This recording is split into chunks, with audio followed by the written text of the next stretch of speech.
Hi everyone, my name is Emma, this is Emma Rose in Books, and today I thought I'd do something a little bit different, not the usual bookish content that I do, and talk about running because I've been really getting into it and I thought I would do some beginners running tips. I am very much a beginner. I don't have any kind of expertise to be telling you loads about running. I'm just coming from my own experience, and obviously all the usual things apply. You know, you should check with your doctor that you're fit to run if you've got any concerns, and so on and so forth. I am very much a beginner. I don't have any kind of expertise to be telling you loads about running. I'm just coming from my own experience, and obviously all the usual things apply. You know, you should check with your doctor that you're fit to run if you've got any concerns, and so on and so forth. I am kind of a bit of a fair weather runner. As soon as the weather's nice, I want to go out and be in nature, then I'll start running. But the last couple of years I've got into doing it more seriously, and actually, rather than just going, I'm going to go on a run, and you know, but actually thinking about what I'm doing and trying to improve. And I feel like this year have really got my head around it and got a lot better at it. I've always been a long distance runner. I've never been fast. And actually, when I was a teenager, I had a PE teacher who, she said to us, right, you lot should all be able to run for 5 minutes continuously. And we were all like, ugh. And then she, at the beginning of every PE lesson, would make us run for 5 minutes. And we started out, none of us able to do it, or very few of us anyway. And gradually, working up to it, we were all able to run for 5 minutes. And that for me was actually a really kind of empowering thing to see, that, yeah, you know what, if you work at it and keep doing it regularly, you can get there. You totally can. And that, you know, it's just achievable. But I really love running because you can just do it whenever. You don't have to plan it. You don't have to be kind of ready at a particular time. Because for me, with having 3 kids, I'm not always able to make like a class, or, you know, things come up and it's difficult. So something that's flexible where I can just go, yes, I'm ready now, is really good. It's free, other than buying bits and pieces of equipment, but largely it's free. It's not the only form of exercise that I do, but it's the one that I do the most and the most regularly. Anyway, so here are my tips. Number 1 is to do some kind of interval training. Now, this year is the first time I've ever done that, and I cannot believe the difference. So ordinarily, in the past, if I was going running, I would just run kind of for as long as I could. And so the way I used to train is I would start off by running around my block. And then that would probably take about 5-6 minutes. And then I would maybe add on running around a green, or running around the park, or add like another road on, and sort of gradually increase it until I got to a point where I was running continuously for a longer period. And then I had set runs in the area that I knew were like 1 mile or 2 mile, or, you know, and then I would kind of work up to doing those. And it would take me such a long time to be able to work up to running longer distances. This time what I did is I would run for half an hour, but I would do that in intervals. So I started out doing 5 minutes running, 3 minutes walking. And then I did 6 minutes running, 3 minutes walking. Then I did 7 minutes running and 3 minutes walking.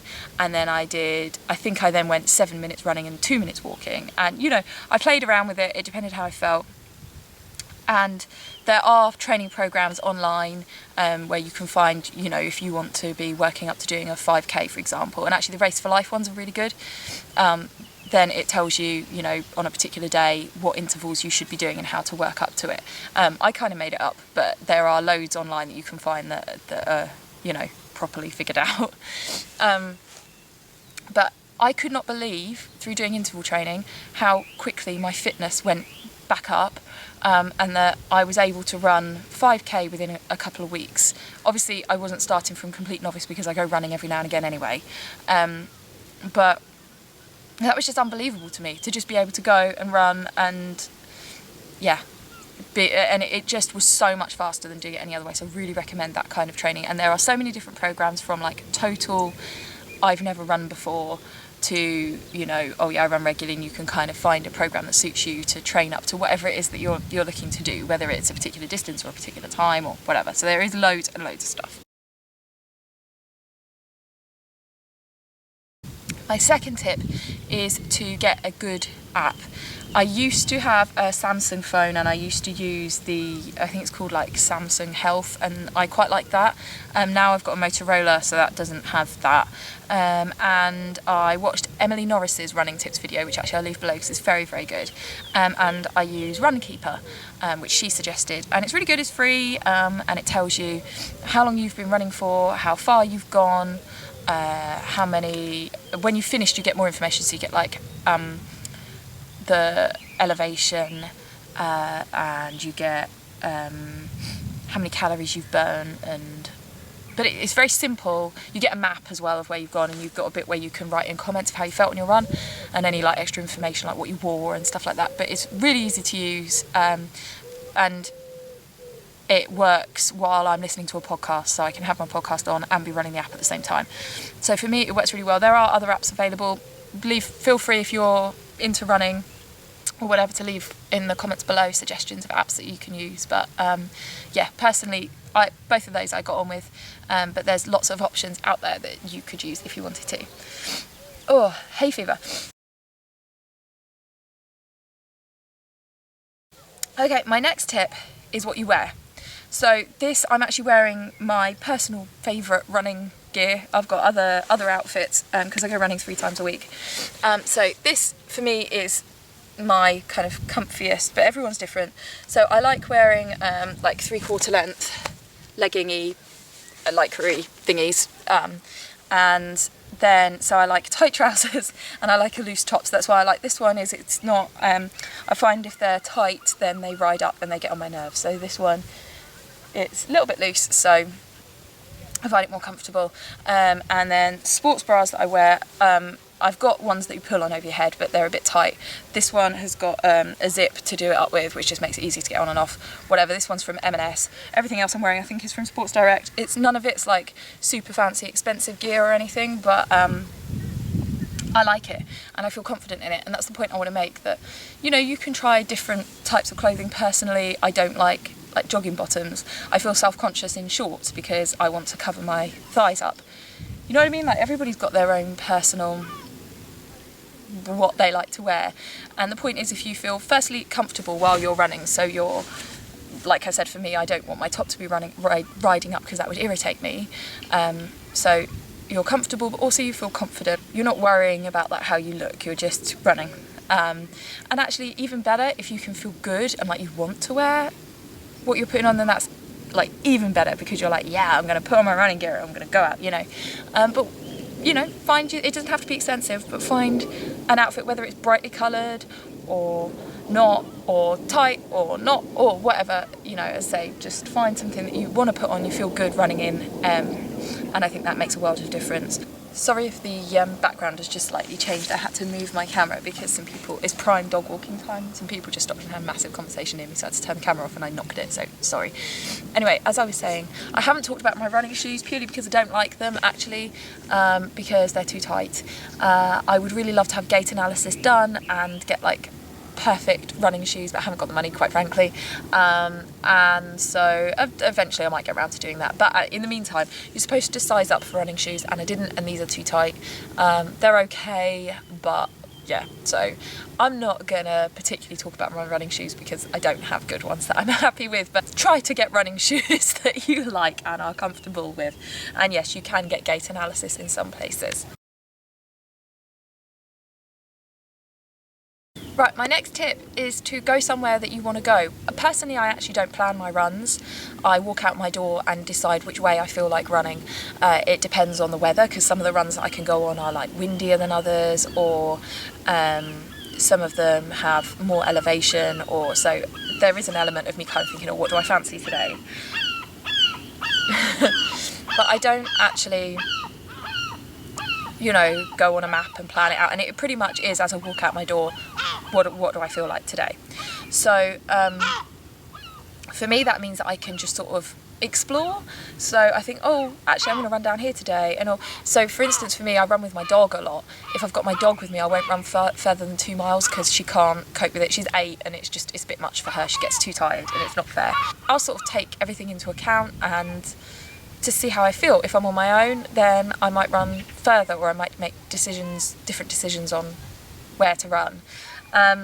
But the main thing for me is going somewhere that I feel like going, and either exploring somewhere or going. So for me, having somewhere with a beautiful view, running around here is absolutely lovely.